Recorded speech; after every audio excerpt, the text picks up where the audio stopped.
100 तो बना लो यार। 50 पे भी शक हो रहा है कि क्या इनसे 50 भी बन जाएगा। पर फहीम मार गया यार, पर्ची ने मार दिया, फहीम मार गया यार, पर्ची ने मार दिया। प्रैक्टिस मैच में चल सकता है। 136 रन चले, 136 रन हुए, 27 पे 3 फकर जमान। हाँ इस पे कोई फकर करने वाली बात है? 30 रन बनाए 27 के, हारिस को मारा था बस फिर प्रैक्टिस में। नहीं, आप बताइए मिस्टर जंग जी, क्या यहाँ पर 27 पे 30 बना दिया तो क्या बहुत बड़ी बात हो गई?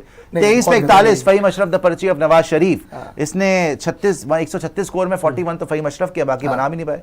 सैम अयूब 11 ने इतने रन बनाए। उसके बाद दूसरी देखते हैं जी, इसके बाद pitch traditional slow Dubai surface थी और स्कोरिंग टफ थी वहां पे, तो इतनी जल्दी तो स्कोर कोई पिच बदलने नहीं वाली, मतलब ऐसे ही लो स्कोरिंग पिच ही रहेगी जब इंडिया भी आएगी और इंडिया के पास एक्सपीरियंस बैटर्स भी हैं। आगे आए और दिखाएं जरा इसमें बॉलिंग में क्या हुआ।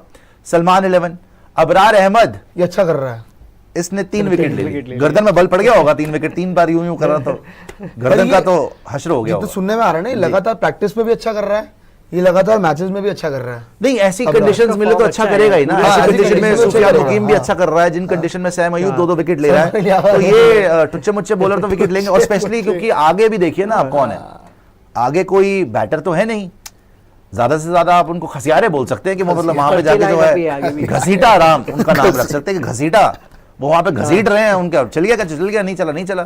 137 ये लोग चेज कर रहे थे और ये जीत गए मैच। सलमान अली आगा का 11, हसन नवाज 19 पे 42, सलमान अली आगा 23 पे 30 और मोहम्मद हारिस भी 18 पे 31, मतलब 18 पे 31 भी तेज खेला है मोहम्मद हारिस और 19 पे 42 भी हसन नवाज खेला है। ये मैं जानने में बड़ा इंटरेस्टेड था कितने ओवर में चेज हुआ है ये इन्होंने दूसरा चेज कितने में हुआ ये नहीं बताया, हालांकि एंड में जाके चेज हुआ 1-2 ओवर पहले। अच्छा, 1-2 ओवर पहले इतनी तेज खेलने के बावजूद? हाँ, इतना भी जल्दी तेज 19 पे 42, 18 पे 31, उसमें भी दिक्कत हुई है इनको, लास्ट तक गया मैच।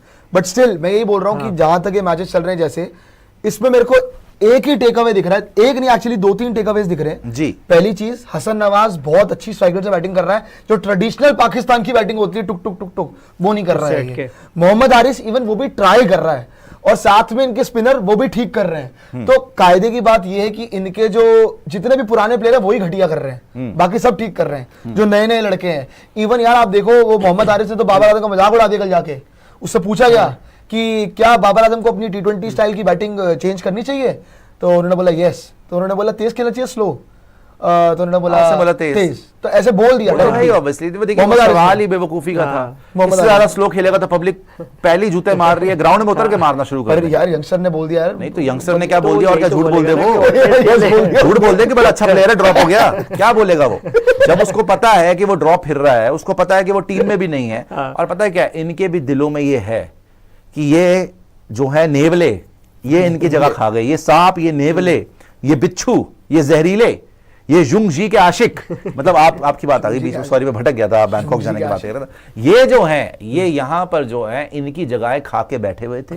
फाइनली इन लड़कों को चांस मिला। इस बच्चे ने ऑस्ट्रेलिया में इनके लिए अच्छा किया था, ठीक है, बाद में नहीं कर पाया, चलो इसको चांस ही बाबर के अंडर मिला, लेकिन ये दोबारा दिखाई नहीं दिया ज्यादातर, क्योंकि कुंडली मार के बाबर और रिजवान बैठे हुए थे। जब 2 स्पॉट्स यार T20 में आपको पता है कि यहां पर इंडिया में आप देखो साई सुदर्शन का तो नामो निशान नहीं है अभी तक, यशस्वी जायसवाल जैसा प्लेयर बाहर बैठा हुआ है, श्रेयस अय्यर के नाम पे सबने तलवारें उठा रखी, कैसे बाहर कर सकते हो? और 50 लड़के ऐसे हैं जो डिजर्व करते हैं लेकिन है नहीं, क्योंकि इतना टफ कंपटीशन है वहां पर। तुमने पाकिस्तान जैसे मुल्क में जिसके पास वैसे ही कम प्लेयर हैं अच्छे, राइट, सबसे गंदे 2 प्लेयर जो हैं घिनौने, मतलब जिनको देख के दिमाग की नसें फट जाएं कि यार ये कैसे T20 खेल रहा है, टेस्ट भी नहीं खेलते लोग ऐसे, है ना। उन्होंने 4-5 साल खराब कर दिए, इन लोग के भी तो 4-5 साल खराब हो गए ना। अभी वो ख्वाजा नफे वगैरह जो अच्छा करते थे PSL के अंदर, वो तो आया ही नहीं है, वो तो आया ही नहीं है। ये फिर भी आ गए अपना रिजर्व में, कोई भी मतलब पता नहीं अब क्या है इनकी सेटिंग करके आ जाते हैं, है ना, क्योंकि इनका गिव एंड टेक चलता है। आसिम मुनीर वगैरह से जो भी है, वो तो आपको पता है शाहिद अफरीदी की महफिल समझ सकती है रात को वहां पे होती है, Sufi nights, only Asim Munir and Afridi, बस only 2 of them Sufi nights, वहां पे सूफी कोई भी नहीं होता। खैर ये जरूर है कि अब बाबर को जब बाहर किया गया है तो इन लड़कों में भी हिम्मत आई है, इन लड़कों में भी हिम्मत आई है कि हाँ भैया अब बाबर जब साइडलाइन हुआ है, फाइनली इंसाफ हो रहा है, तो डरने की क्या बात है। पूछा गया यहां पर मोहम्मद हारिस से कि भाई बाबर आजम की T20 गेम कैसी है, चेंज करनी चाहिए? कहता बिल्कुल करनी चाहिए। कहता स्लो खेले तेज खेले? कहता ऑफ कोर्स तेज खेले, और हंसने लग गया। अबे ऑब्वियसली तेज ही खेले, इससे स्लो खेलेगा तो भाई वो तो नींद आ जाएगी, सारी पब्लिक ही सो जाएगी, टीवी तोड़ देंगे लोग अपने, वैसे ही पाकिस्तान में टीवी तोड़ने का रिवाज है।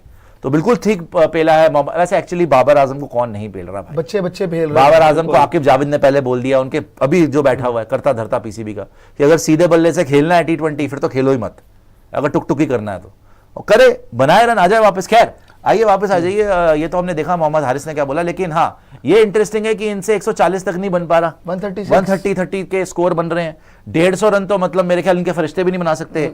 और जब इंडिया की जहां तक बात है, अगर पिच ऐसे ही रही और हमारे बॉलर्स होंगे, मैं ईमानदारी से कह रहा हूं, अगर ये 30 रन क्रॉस कर जाते हैं पूरी टीम मिलके 30 प्लस अगर बन जाता है, मिठाइयां बंटवानी चाहिए, इनको ईद मनानी चाहिए कि या अल्लाह शुक्र है हमारी इज्जत बचा ली, 30 रन हमने बना लिए। 30 रन बनाना मुश्किल हो जाएगा, आरसीबी का रिकॉर्ड टूट सकता है 49 वाला, से पहले निपट लिया। 49 तो बहुत हो गया, 49 तो 2 बारी में भी बना पाएंगे। लेकिन एक बात है, अगर इनकी बैटिंग पहले आ गई ना, फिर ये हार जाएंगे, फिर ये नहीं जीत पाएंगे, इंडिया ही चेज मार देगा। नहीं, बाद में बैटिंग पहले आए, बैटिंग बाद में आए, मतलब इनकी फर्क नहीं पड़ता। जिस तरीके की बैटिंग है और जिस तरीके की पिच नजर आ रही है, और जो आपके स्पेशली बॉलर्स हैं, मैं कह रहा हूं इंडिया छोड़ दे, पहले अफगानिस्तान देख ले, वो भी 11 बरी में दिखा देगा। और चलिए वो तो शारजा में है, वो तो शारजा में मैच है, दुबई में है भी नहीं, पहले शारजा में इनकी पोल खुल जाएगी। परसों ही तो मैच है यार, अब तो कितने दिन रह, परसों कितने बजे, 8:30 शाम को। उसका भी पहले ग्राफिक दिखाइएगा जरा, अगर वो बन गया है कि वो कितने बजे टेलीकास्ट होगा, कहां पे टेलीकास्ट होगा, वो दिखा दीजिएगा। खैर तब तक ये देख लेते हैं, जब तक वो बना हुआ है टेक अवेज दिखा दीजिए, वैसे ही दिखा दीजिएगा, ये देख लेते हैं, टेक अवेज देख लेते हैं। टेक अवेज भी देखना बड़ा जरूरी है। मैं जुंगजी जी आपकी इजाजत के साथ मैं पढ़ सकता हूँ। जिस आदमी ने अपने मम्मी पापा को मना कर दिया कि I am going forget me, उसको तो पूछना ही पड़ेगा ना, तो यहाँ पे टेक अवेज देखिए आप। Salman won the match, the pitch was really slow, making it hard for the batters. Pitch तो स्लो है दुबई की। Part time spinners like Salman Ali Agha and Saim Ayub got wickets. Hasan Nawaz impressed again playing with a strike rate of over 200 in a tricky pitch.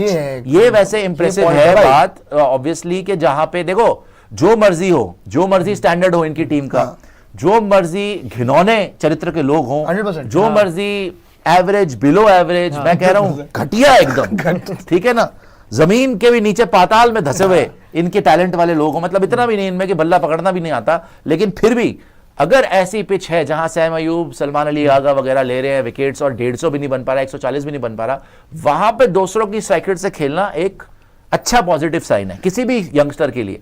कोई भी player वहां पे खेल रहा है तो ये हसन नवाज ने इंप्रेस करा है। 19 बॉलों में 42 run is not an easy task, और इसकी करियर स्ट्राइक रेट भी, बाय द वे, जब आपके कोच जो थे एंडी फ्लावर जी आरसीबी के, अब तो नहीं है, सॉरी एंडी फ्लावर नहीं, माइक हसन, पुराने कोच थे हमारे, माइक हसन जो पुराने कोच थे वही है ना इनके साथ। तो माइक हसन जो इनके थे, उन्होंने बताया जब इनसे पूछा गया कि भाई बाबर वगैरह नहीं है, और आपने कहते हैं बाबर वगैरह तो देखिए वो स्ट्राइक रेट वगैरह की बात है, लेकिन उसने बोला कि हमने T20 में अच्छा करा है, हसन नवाज जैसे जो प्लेयर है वो 6 T20 खेले जिसमें से 3 में प्लेयर ऑफ द मैच है वो। तो इसकी करियर की स्ट्राइक रेट ऑलमोस्ट 180 से ऊपर, स्पिनर्स को भी ये 180 से ऊपर ही मार रहा है, तो ये लगातार तेज खेलता है, तो ये ऐसा प्लेयर है कि आपको एक एडवांटेज दे सकता है अगर टिक गया। अगर ये 10-15 गेंदे भी खेल गया तो ये ऐसा प्लेयर नहीं है कि जो टुक टुक करेगा, ये चला के ही खेलेगा। अच्छा, कल बड़े पाकिस्तानी हमसे खफा हो रहे थे कि आपने साहिबजादा फरहान को 11 में नहीं रखा जी, साहिबजादा फरहान खेलेंगे देख लीजिएगा आप। वो कह रहे थे कि ओपन करेंगे आपके लिए सैम अयूब और साहिबजादा फरहान, और तीसरे नंबर पे आएंगे फकर जमान, और फिर वहां से जो है बाकी की आपकी बैटिंग लाइनअप होगी, हो सकता है वो भी खेल ले। खैर इनके लोग बकवास कर रहे हैं, इनके लोग अपने आप बकवास कर रहे हैं, इतने भी फालतू लल्लू पल्लू लोग हैं इनके, कह रहे हैं कि हमारे नए लड़के तो वेट कर रहे हैं भाईजान बुमराह का। अच्छा, बुमराह का क्यों औकात है इनकी, मतलब मरने का इतना पहले ही शौक पड़ गया बुमराह का। जब तुम्हारे प्यो कुछ नहीं कर पाए उसके सामने तो बच्चे क्या कर लेंगे, और बुमराह का इंतजार कर रहे हो। भाई क्या अपना इंतकाल कराने का इतना शौक है, क्या दफन होना है वहीं पे दुबई के अंदर, बुमराह का इंतजार कर रहे हो बे तुम, बुमराह का इंतजार करोगे, औकात के हिसाब से आ गया ना सामने, पतलूने गीली और ढीली हो जाएंगी आपकी, तो रेडी हो जाइएगा उसके लिए। 30 रन नहीं बनेंगे आपसे, बुमराह का इंतजार। जब आपने 152 भी चेज करा था ना, जो आपकी आज तक की सबसे बड़ी अचीवमेंट है, जिसपे आप नाचते हो कि जी ये हमें बड़ी हो गई, उसके बाद हम चैंपियंस ट्रॉफी भी जीत गए, T20 वर्ल्ड कप भी जीत गए, ओडीआई वर्ल्ड कप में भी तुम्हें पहला चैंपियंस, मतलब रोज तुम्हें जलील करके मारा है हमने सोटियों के साथ, हमें कोई फर्क नहीं पड़ा, लेकिन तुम्हारी जिंदगी की सबसे बड़ी अचीवमेंट वही थी 152। उस गेम में भी देख लेना कि जब बुमराह बॉलिंग करने आया था ना, बत्ती बन गई थी आपकी, रिजवान की और बाबर की, टुक टुक करे जा रहे थे वो, और आप उसमें तो छोड़ दीजिए जो हाल यूएसए में हुआ था, रिजवान जी ने अल्लाह का नाम लेके बल्ला घुमा दिया था उल्टा सीधा, और बोल्ड हो गए थे। और बाबर जी बाबर को समझ नहीं आया कि बॉल छोड़ूं या जाऊं, ये लीव करके क्यों आउट हुआ था वो।